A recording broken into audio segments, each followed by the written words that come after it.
ಮನೆ ದೇವರಿಗೆ ಅಭಿಷೇಕವನ್ನ ಮಾಡಿಸಲಿಕ್ಕೆ ದೇವಸ್ಥಾನಕ್ಕೆ ಹೋಗಿದ್ದಾರೆ. ಅವ್ರು ಬರೋದ್ರೊಳಗಾಗಿ ನಾನ್ ಹೆಂದಿರುವ ಈ ನಾಟಕಕ್ಕೆ ತಲೆಯ ಬರಹವನ್ನ ಕೊಟ್ಟು ಸುಖಾಂತ್ಯವಾದ್ರೂ ಸರಿ ದುಃಖಾಂತ್ಯವಾದ್ರೂ ಸರಿ ಅಂತ್ಯವನ್ನ ಹಾಡಲೇಬೇಕು.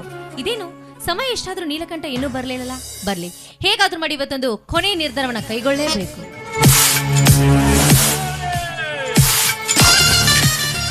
Welcome mister Neelakantha, welcome. ಸಮಯ ಬಹಳವಾಗಿದ್ದರಿಂದ ನೀವು ಬರ್ತಿರಲ್ಲ ಅಂತ ನನ್ನ ಹೃದಯ ಒಂದೇ ಸಮಯ ಹೊಡ್ಕೊಳ್ತಾ ಇತ್ತು. ನೀನ್ ಹೇಳಿ ಕಳಿಸಿದ ಮೇಲೆ ಬರೆದು ಬಿಡೋದಕ್ಕಾಗತ್ತಾ?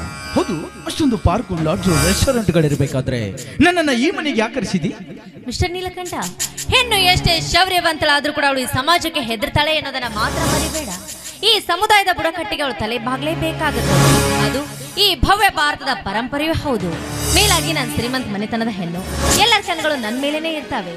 ಅಷ್ಟಕ್ಕೂ ನನ್ನ ತಂದೆ ನನ್ನ ಸುತ್ತಲೂ ಸೃಷ್ಟಿಸಿರುವ ಅಕ್ಷಕಿರಣಗಳು ಯಾವಾಗಲೂ ನನ್ನ ಸುತ್ತಾನೇ ಸುತ್ತಾ ಇರ್ತವೆ. ಹೀಗಾಗಿ ನಾವಿಬ್ರು ಅಲ್ಲಿ ಇಲ್ಲಿ ಸೇರೋದು ಅಷ್ಟೊಂದು ಸಮಂಜಸವಲ್ಲ ಅಂತ ಯಾರಿಲ್ದರೆ ಮನೆಗೆ ನಿಮ್ಮನ್ನು ಆಹ್ವಾನಿಸಿದ್ದೇನೆ. ಸರಿ, ಮತ್ತೆ ತಡ ಶುರು ಆಗ್ಲಿ ನಮ್ ಸರಸ. ಸಮಾಧಾನ ನೀಲಕಂಠ, ಯಾಕೆ ಇಷ್ಟೊಂದು ಆತರ ಪಡ್ತಾ ಇದ್ದೀರಾ? ಮೊದಲನೇ ಬಾರಿ ಈ ಅರಮನೆಗೆ ಆಗಮಿಸಿದ್ದೀರಿ. ಮನೆಗೆ ಬಂದಿರುವ ಅತಿಥಿಗಳನ್ನ ಹಾಗೆ ಬರಮಾಡಿಕೊಳ್ಳೋದು ಈ ಮನೆಯ ಸಂಸ್ಕೃತಿನೂ ಅಲ್ಲ, ಸೌಜನ್ಯತೆನೂ ಅಲ್ಲ. ನಾನು ನಿಮ್ಗೂ ಒಂದು ಸವಿನೆನಪಿನ ಕಾಣಿಕೆ ತರ್ತೀನಿ. ಕಾಣಿಕೆನಾ? ಸರಿ, ತೆಗೆದುಕೊಂಡು ಬಾ.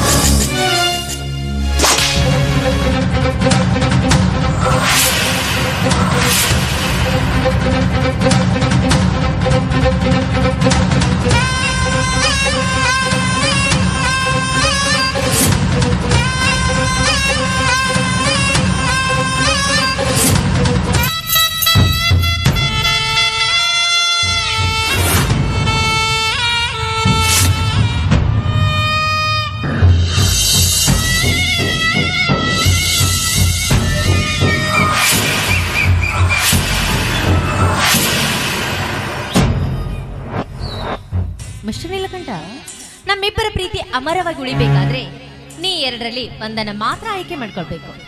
ಬಿಚ್ಚಿ ನೋಡ್ಬೋದಾ? ಬಿಚ್ಚಿ ನೋಡ್ಬಹುದು, ಆದ್ರೆ ಆಯ್ಕೆ ಮಾತ್ರ ಒಂದೇ ಆಗಿರುತ್ತೆ. ಹೌದಾ? ಕೊಡು.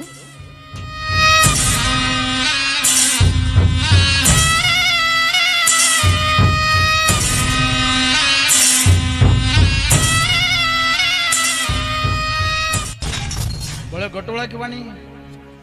ಪ್ರೀತಿಸಿದ ಪ್ರಿಯತಮನ ಜೊತೆ ಓಡಿ ಹೋಗೋದಕ್ಕೆ ತಂದೆ ತಾಯಿ ಗಳಿಸಿಟ್ಟ ಆಸ್ತಿ ಎಲ್ಲ ಪತ್ರಗಳನ್ನೆಲ್ಲ ತಂದಿದ್ದೀಯ. ಅದರಲ್ಲೇನಿದೆ?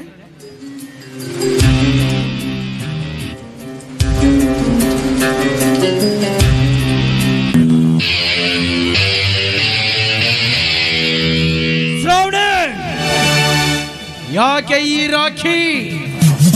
ಆವಾಜ್ ಮತ್ ಕರೋ ಗುರುಜಿ. ನೀನ್ ಸೃಷ್ಟಿಸಿರುವ ಈ ಚಕ್ರ ವಿಭಾದ 2 ಬತ್ತಳಿಕೆಗಳನ್ನ ನಿನ್ ಕೈಗೆ ಕೊಟ್ಟಾಗಿದೆ. ಇದರಲ್ಲಿ ಮೊದಲನೇದೇನಾದ್ರೂ ನೀನ್ ಆಯ್ಕೆ ಮಾಡಿಕೊಂಡಿದ್ದೆ ಆದ್ರೆ ನಮ್ಮ ಸರ್ವ ಸಂಪತ್ತು ನಿನ್ನ ಕೈ ಸೇರುತ್ತೆ. ನೀನ್ ಕುಳಿತುಕೊಂಡು ಉಂಡ್ರು ಕರಗದಿರುವಷ್ಟು ಆಸ್ತಿ ನಿನ್ನ ಸ್ವತ್ತಾಗುತ್ತೆ. ಇನ್ನು ಎರಡನೇದು, ಆಸ್ತಿ ಐಶ್ವರ್ಯಕ್ಕಿಂತ ಮಿಗಿಲಾದದ್ದು ಅಣ್ಣ ತಂಗಿರ ರಕ್ತ ಸಂಬಂಧನೇ ಹೋಲುತ್ತಿರುವ ಈ ರಾಖಿ. ಅದನ್ನೇನಾದ್ರೂ ನೀನ್ ತೆಗೆದುಕೊಂಡಿದ್ದೆ ಆದ್ರೆ ನಾನು ಈ ಭೂಮಿ ಮೇಲೆ ಬದುಕಿರುವವರೆಗೂ ನಿನಗೆ ಅಣ್ಣನೆಂಬ ಸ್ಥಾನ ಸಿಗುತ್ತೆ. ಇವು ಎರಡರಲ್ಲೂ ಆಯ್ಕೆ ನಿನ್ನದು, ವರ ನನ್ನದು.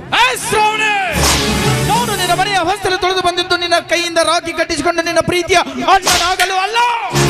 ಬಹುದಿನದಿಂದ ನನ್ನ ಕನಸಾದ ನಿನ್ನ ದೇಹದ ಒಂದೊಂದು ಅಂಚಿಂಚಿಂಚು ಭಾಗ ಭಾವಿಸಬೇಕೆಂಬ ಹೆಬ್ಬಯಕೆಯಿಂದ ಸುಮ್ಮನೆ ನನ್ನ ಬಂದು ನನ್ನ ಒಳಗ್ಬೇಕಷ್ಟೇ. ಸಾಧ್ಯವಾಗದಿರೋ ಮಾತು. ದುಡ್ಡಿಗೋಸ್ಕರವಾಗಿ ಶ್ರೀಮಂತ ಹೆಣ್ಣುಗಳ ಹಿಂದೆ ಬಿದ್ದಿದೀಯಾ? ದುಡ್ಡು ಕೊಟ್ಟರೆ ನೀನು ಹೊರಟೋಗ್ಬೋದು ಅಂತ ನಾನು ಭಾವಿಸಿದ್ದೆ. ಆದ್ರೆ 2 ಬಹುಮಾನಗಳನ್ನು ತೆಗೆದುಕೊಳ್ಳಲು ಯೋಗ್ಯತೆ ಇದ್ರು ನಿನ್ನಂತವನಿಗೆ 3ನೇ ಬಹುಮಾನ ಕೊಡೋದು ಉತ್ತಮ ಅಂತ ನನಗೂ ಅನ್ಸುತ್ತೆ.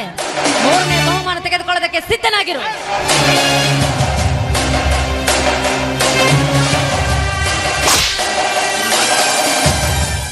ಸಾಯೋದಕ್ಕೆ ಸಿದ್ಧನಾಗು.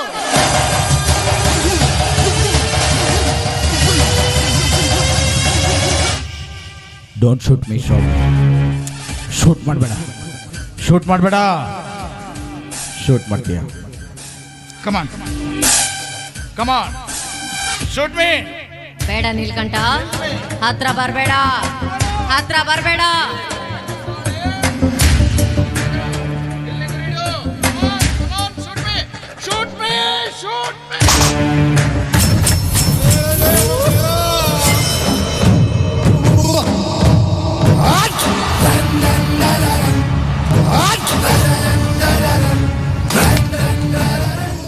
ಏನಲ್ಲೇ ಮೆಟ್ಕಲಾಡಿ ಕೈಯಾಗ ಗಣ್ಣು ಹಿಡಾಕು ಬರಂಗಿಲ್ಲ, ಗುಂಡು ಹಾರಿಸುವಂತ ಸಾಹಸ ಮಾಡ್ತೀಯ?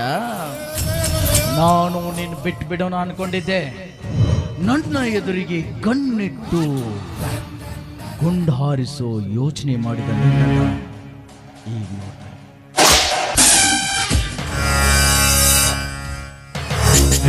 ನಾ ಮನೆ ದೇವ್ರಿಗೆ ಹೋಗಿ ಪೂಜೆ ಮಾಡಿಸ್ಕೊಂಡು ಬಂದ ತಕ್ಷಣ ಇವಾಗ ನನ್ನ ಮನಸ್ಸಿಗೆ ಸಮಾಧಾನ ಆಯ್ತು. ನನಗೂ ನಮ್ಮ ಸಮಾಧಾನ ಆಯ್ತು. ಜೊತೆಯಲ್ಲಿ ನಮ್ಮ ಶ್ರಾವಣಿನ ಕರ್ಕೊಂಡು ಹೋಗಿದ್ರೆ ಅವಳು ತುಂಬಾ ಖುಷಿ ಪಡ್ತಾ ಇತ್ತು. ಹೌದು. ಏನ್ ಮಾಡ್ತಾರೆ ಶ್ರಾವಣಿ ರೀ? ಏನಿದೆಲ್ಲ? ನಮ್ಮ ಮನೆಗೆ ಯಾರಾದ್ರೂ ಕಳ್ಳರು ಬಂದಿದ್ದಾರ? ಹಾ ನೋಡು ಶ್ರಾವಣಿ, ಶ್ರಾವಣಿ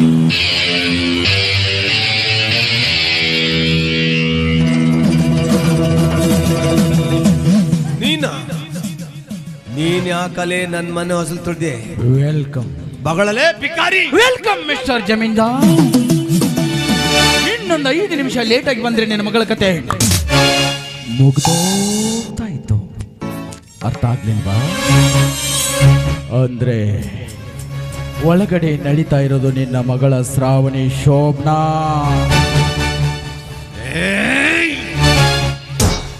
ಭಿಕಾರಿ ನನ್ನ ಮಗನೇ, ನೀನ್ ಎಲ್ಲಿದ್ದೀಯಾ? ಯಾರಾದ್ರೂ ನಿಂತು ಮಾತನಾಡ್ತಿದ್ದೀನಿ ಅನ್ನೋ ಅರಿವು ನಿನಗೇನಾದ್ರೂ ಇದೆಯಾ? ನಿನ್ನನ್ನು ಹುಡುಕಾಡಿ ಕಡಿಯುವ ಶ್ರಮವನ್ನು ಕೊಡ್ಲಿಲ್ಲ ಭಗವಂತ.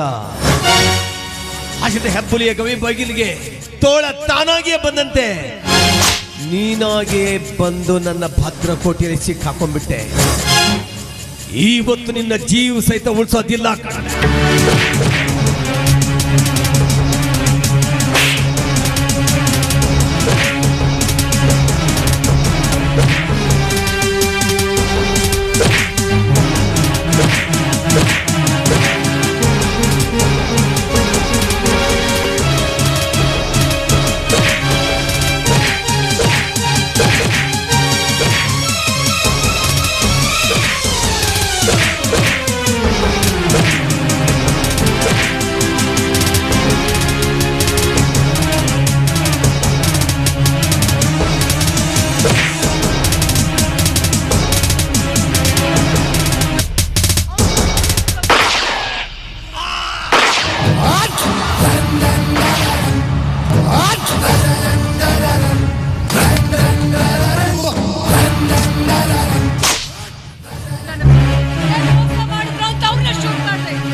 ನಿನ್ನ ಪತಿ ಮೋಸ ಮಾಡಲಿಲ್ಲ, ದ್ರೋಹನು ಮಾಡಲಿಲ್ಲ. ಆದ್ರೆ ನಿನ್ನ ಪತಿ ಅಂತ ಶ್ರೀಮಂತ ನನ್ನ ತಾಯಿ ಮಾಡಿದ ಮೋಸಕ್ಕಾಗಿ ಪ್ರತಿಕಾರ. ನಮಗೇನಾದ್ರೂ ಮಾಡು, ದಯವಿಟ್ಟು ನಮ್ಮ ಮಗಳ ಜೀವನ ಮಾತ್ರ ಹಾಳು ಮಾಡು. ಏನಂದಿದ್ದೀನ? ನಿನ್ನನ್ನು ಏನಾದ್ರೂ ಮಾಡು, ಆದ್ರೆ ನಿನ್ನ ಮಗ ಏನು ಮಾಡಬಾರ್ದಲ್ಲ. ಹಾಗಾದ್ರೆ ಮೊದಲು ನಿನ್ನ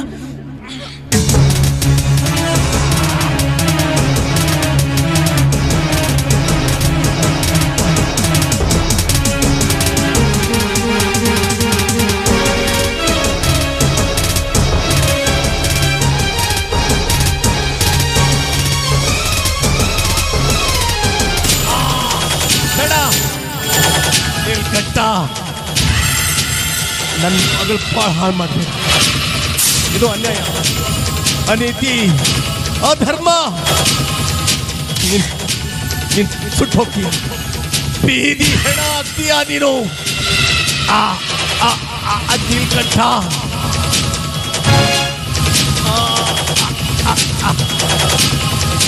ಪಾರ್ವತಿ, ಪಾರ್ವತಿ.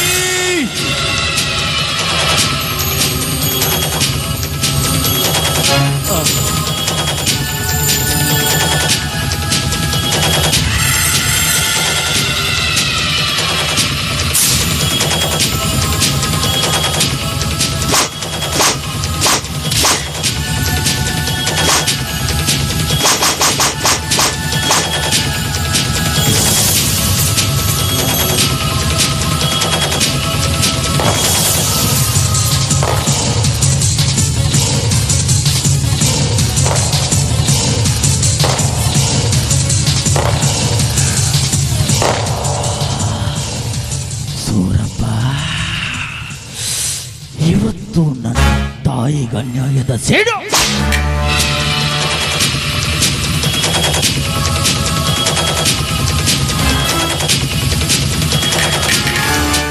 ತೀರಾಯ್ತಾ? ಆಗ್ಲೇ ನಿನ್ನ ಹೆಂಡತಿ ಜೊತೆ ನಿನ್ನನ್ನು ಯಮಲೋಕಕ್ಕೆ ಕಳಿಸ್ತಾ ಇದ್ದೆ. ಆದ್ರೆ ಯಾಕೆ ಕಳಿಸ್ಲಿಲ್ಲ?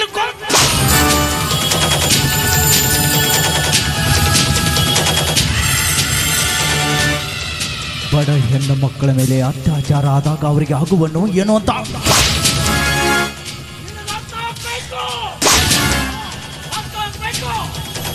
ಈಗ ನಿನ್ನ ಮಗಳು ಬರ್ತಾಳೆ, ಅವಳ ಪರಿಸ್ಥಿತಿಯನ್ನು ನೀನು ಕಂಡು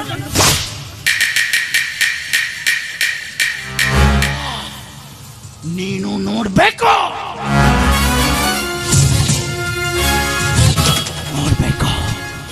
ಈಗ ನಿನ್ನ ಭೇಟಿ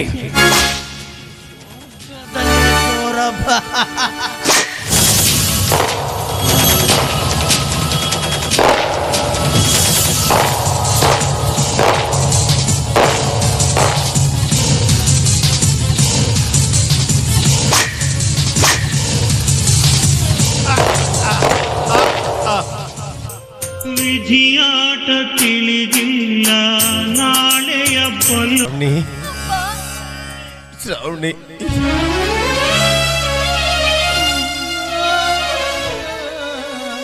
ನನ್ನನ್ನ ದಯವಿಟ್ಟು ಕ್ಷಮಿಸಮ್ಮ. ನಿನ್ನನ್ನ ರಕ್ಷಣೆ ಮಾಡೋದಕ್ಕೆ ನನ್ನ ಕೈಯಿಂದ ಆಗ್ಲಿಲ್ವಲ್ಲ ತಾಯಿ.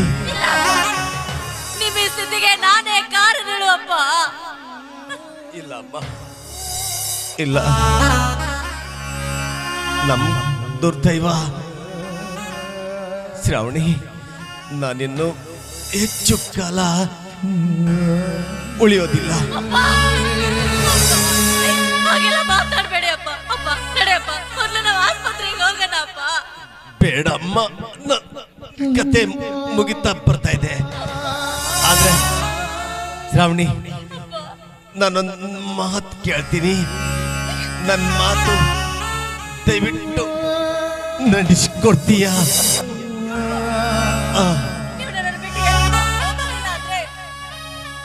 ಖಂಡಿತವಾಗ್ಲೂ ನಡೆಸ್ಕೊಡ್ತೀನಿ ಅಪ್ಪ.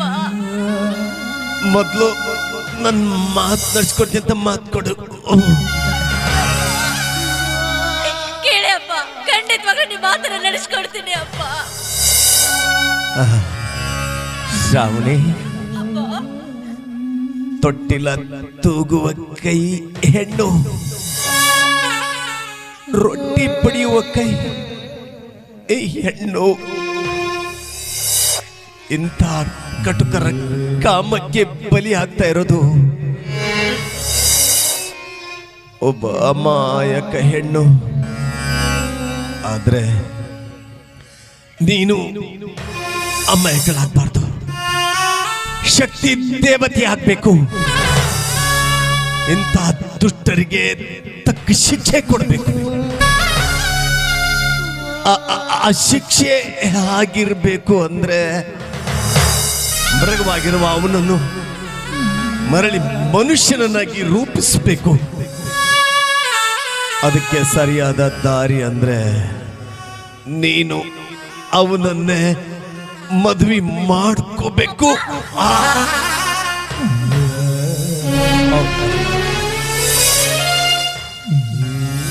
ಅವನು ನಿನ್ನ ಸೂರ್ಯ ಮಾಡಿದ ಶೀಲದಿಂದಲೇ ಅವನ ಅಟ್ಟಹಾಸ, ಕ್ರೌರ್ಯವನ್ನ, ಕಾಮುಕತನವನ್ನ ಮಟ್ಟ ಹಾಕಬೇಕು.